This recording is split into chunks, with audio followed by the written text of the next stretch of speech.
Assalamualaikum warahmatullahi wabarakatuh. Ketemu lagi dengan channel Bibit Ikan Gabus Pekanbaru.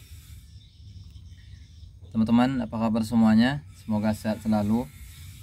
Pada video kali ini saya akan menjelaskan langkah-langkah atau persiapan atau hal-hal yang perlu kita lakukan sebelum kita memijahkan indukan ikan gabus kita. Karena pengalaman teman-teman, kalau kita memijahkan indukan ikan gabus, mungkin memijahkannya sulit, namun jauh lebih sulit setelah memijah ikannya. Lantas kita tidak siapkan bahan-bahan atau tidak kita siapkan langkah-langkah bagaimana bibit ataupun telur ikan, larva ikan gabus kita yang sudah telur menjadi larva, lantas bagaimana bisa berhasil gitu ya dalam membesarkan menjadi bibit untuk dibesarkan. Baik teman-teman, saya untukkan video ini untuk para pembudidaya pemula ya, atau kawan-kawan yang baru memulai dalam usaha budidaya ikan gabus terutama di sektor pembenihan. Baik, pertama teman-teman yang perlu kita siapkan adalah kita menyiapkan untuk satu pasang indukan ikan gabus, kita menyiapkan minimal 3 kolam pendederan. 3 kolam pendederan untuk satu pasang indukan ikan gabus. Dengan minimal ukuran ya teman-teman ya, 1 kali 1 atau 1 kali 2. Nah, untuk apa gunanya kita menyediakan 3 kolam untuk satu pasang ikan gabus yang sudah memijah?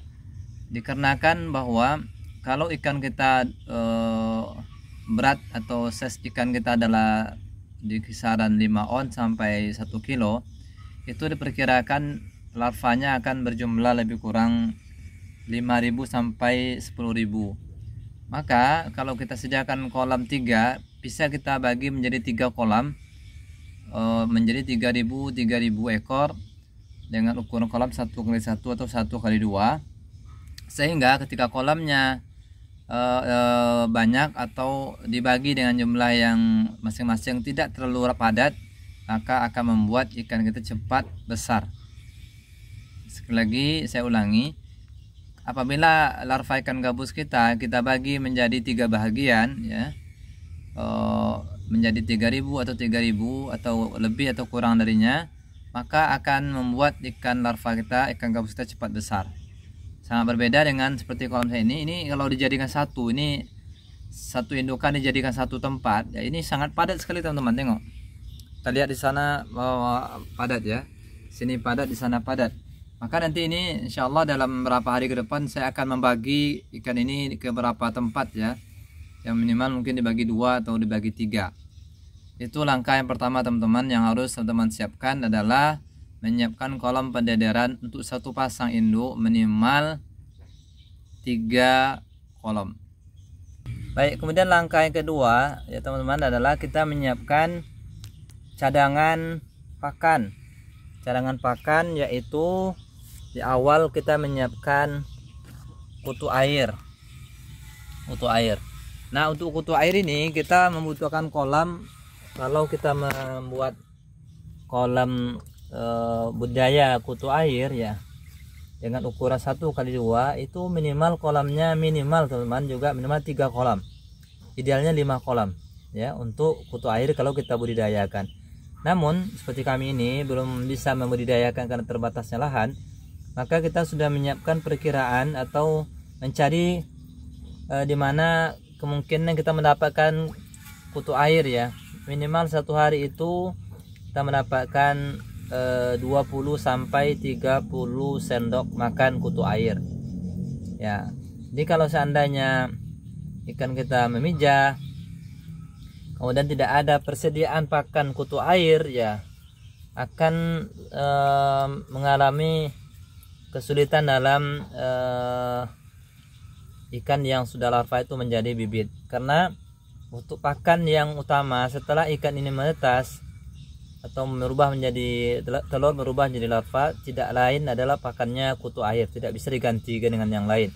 Walaupun bisa dengan cacing sutra teman-teman, Namun cacing sutra ini itu pun tidak diberikan di awal-awal, namun diberi dulu kutu air baru cacing sutra. Dan kalau kita dari awal pakai cacing sutra di blender bisa teman-teman, atau pakai daging juga bisa teman-teman. Namun tingkat keberhasilan atau ikan itu akan terjadi besar kecil, dan tingkat keberhasilannya akan kurang teman-teman. Jadi jangan lupa kalau kita ingin memejahkan ikan gabus kita menyiapkan pakan kutu air. Baik, kemudian langkah yang ketiga teman-teman, ketika kita memindahkan ya seperti kolam ini, memindahkan lava atau buraya ikan gabus kita ini ya, ini tinggal sisa teman-teman, maka pastikan tempat pemindahannya itu sudah ada kolam yang kita endapkan airnya minimal 3 hari 3 malam ya. Seperti kolam ini kemarin sudah saya endapkan airnya ya, jadi minimal 3 hari 3 malam, dan idealnya 1 minggu dengan dikasih tanaman air ya. Seperti ini saya mengasih tanaman airnya econg gondok. Bisa juga dengan tanaman lain seperti apu-apu itu ya, atau yang lainnya yang sifatnya bisa membuat air itu lebih baik. Kemudian juga bisa tempat ikan untuk main dan bersembunyi. Artinya kita membuat kondisinya sesuai dengan di alam.